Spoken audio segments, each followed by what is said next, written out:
Robbo, good to speak with you.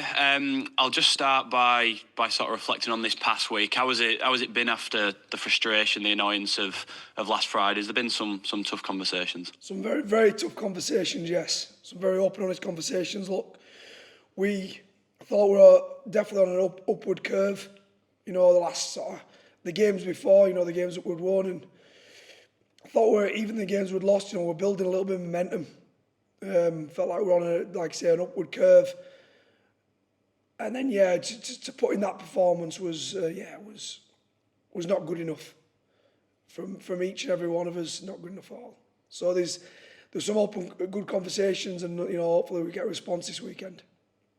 From what you said there, did it take you by surprise a bit, that performance then on Friday? Yeah, it did. At the beginning of the year, we had a lot of obstacles to overcome. So some of the stuff that happened wasn't a surprise, if I'm honest. But the way we've been travelling in training, the way we've been travelling in games, the wins we picked up, the narrow losses, the form in particular, I thought, it was a shock. Look, Wakefield are a really good side.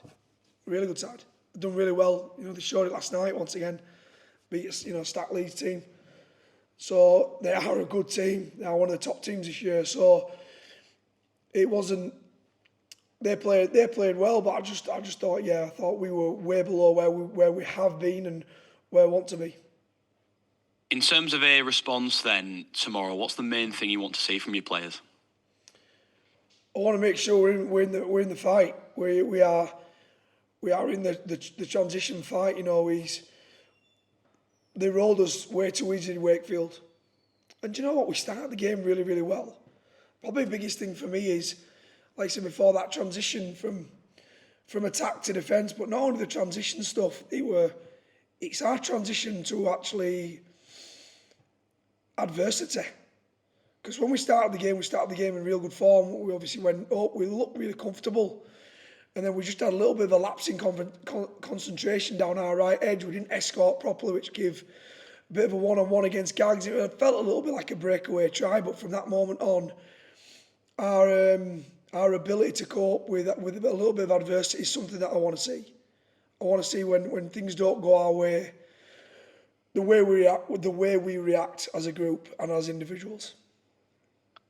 So when it comes to this past week and the stuff you have worked on, is it more the skill-based stuff that you want to see an improvement in, or does it go back to the fundamentals of attitude and that kind of thing?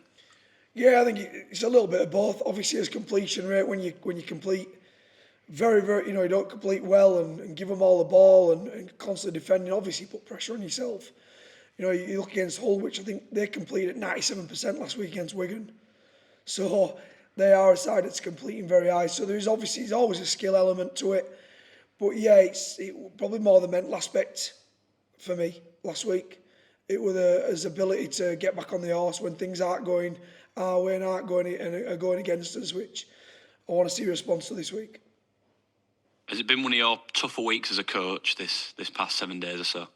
Yeah, obviously it's the roller coaster of rugby league. That it is constantly a roller coaster. When you win, it's great. The wife gets a few more kisses, and the kids don't get shouted at as much when you lose. Sorry, and when you win, they get a few more kisses and don't get shouted at as much. So I know it works within professional sport, and obviously it's not been great.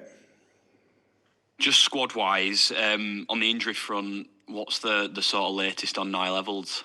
Yeah, it's not good news. I think the club posted something earlier on in the week. Look, he's a player that I've admired for a long time. I really, really think he could make a difference to the way not only we attack, but the way we defend. I've admired him since his Salford days. Never mind, when he were at Ulkiar and tearing teams apart. And we just had zero luck with him. We've played 30 minutes at Salford, broke his foot. 2 minutes into the game this week, he basically sent a message to the bench that he feels something in his calf. I don't think he wanted to believe it as well, so he persisted within the game. I asked the question, do we bring him off? And he were, no, I can manage it, I can get through, he might just be tight. But he wasn't touching the ball. He wasn't getting himself in them positions he normally gets in. He's obviously really quick. He wasn't getting himself in any of the attacking positions. Defensively, he was struggling to get around the field. So in the second half, it was just a case of we have to bring him off now. For me, it's what feels like a little bit of the tail of the tape this year for me, if I'm honest.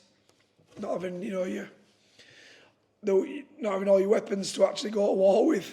Feels like, we're going in a little bit with go to war with a butter knife at times. There's been at times this year, so very frustrating. That's one of those where we're going to sit down as a staff later on this afternoon. We've dissected it. We've gone through everything from the moment he got injured to the moment he came back. What we need to do. Is there anything we could do? We'll find the results of that later on this afternoon, because it's so frustrating from a coach's perspective, from a club's perspective, from a player's perspective, that we haven't seen the best of him. We're not going to see him for the rest of the year now. I guess certainly short term, and when it comes to his replacement, will that mean another chance for George Flanagan? Yeah, it does. And look, it's been a wonderful season for George.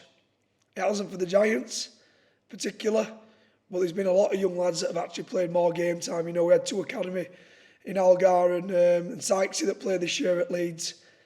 Probably showed that they weren't ready. One of them went off, with a dislocated shoulder, because they are only academy players. But it's been wonderful from a squad perspective to give so many lads so many debuts and have so many of them play.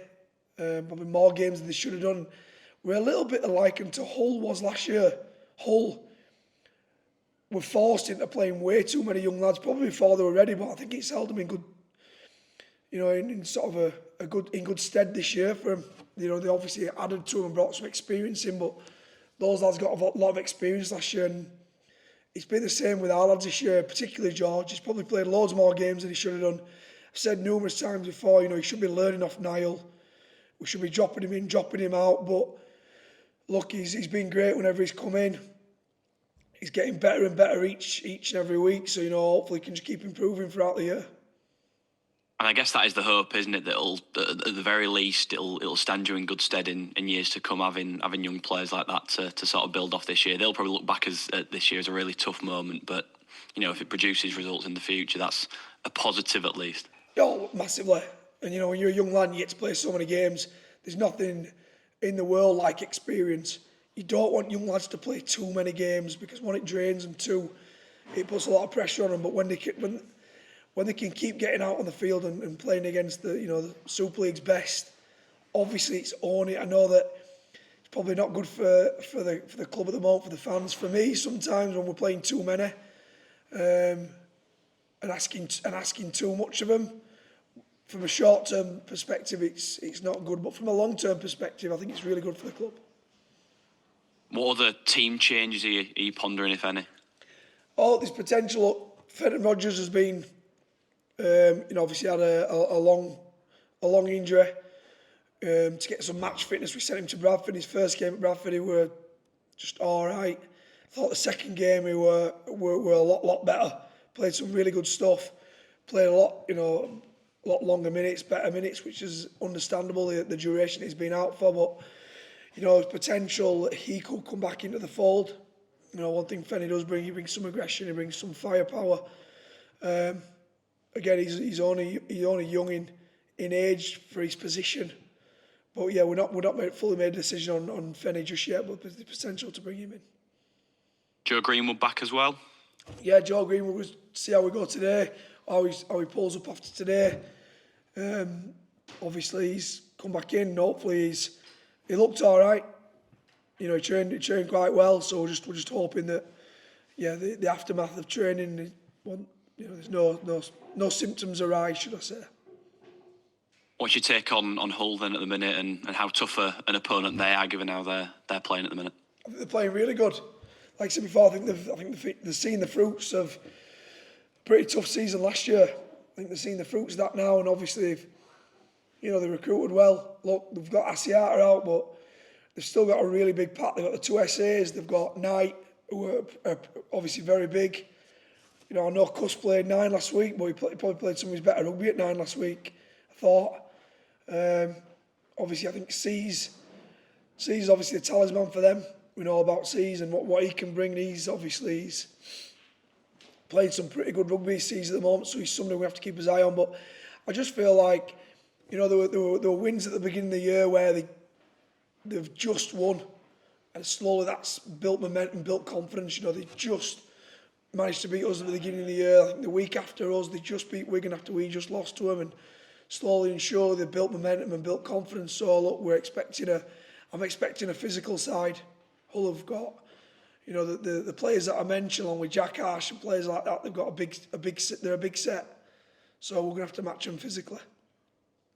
How much confidence can you take from the 2 games you have played against them this year? That win at Magic, and as you mentioned there, a very narrow defeat as it was, albeit the context is naturally different this time around. Yeah, a lot of difference, and you know, obviously with very different stages and different personnel that were playing in that whole game, that original whole game. But we did a really good job, and we probably the master of his own downfall in that game, where we give him. I think he even said in the press afterwards, Cartwright, that he couldn't see a way of them winning that game, but they managed to win it, which has been the tail of the tape. So, and in the Magic game, we're nip and tuck all the way.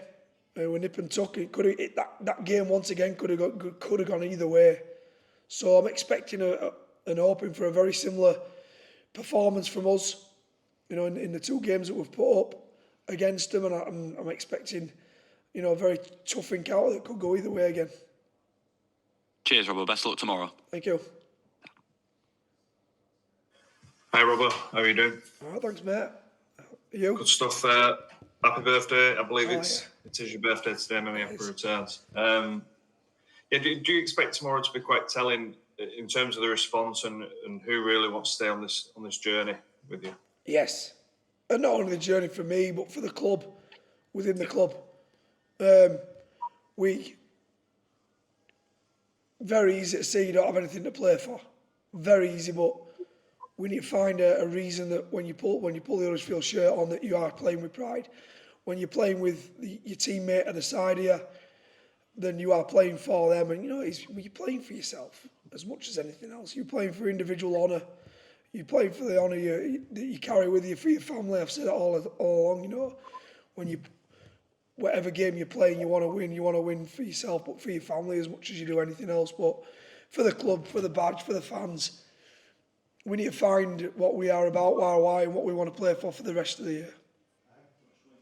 And Hull were in a similar situation to you with the home record, weren't they? Until recently, they got over the line against Wakefield. Do you think you could still prey on that and have a good? If you have a good start, you can get a few doubts going. Oh look, every game we go into, I think we can win. You know, that's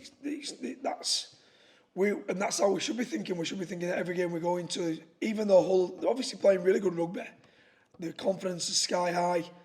But you know, we should be going in every game thinking that we've got an opportunity to particularly right the wrongs of last week. So it's a hostile place to go. It's Hull at the best of times.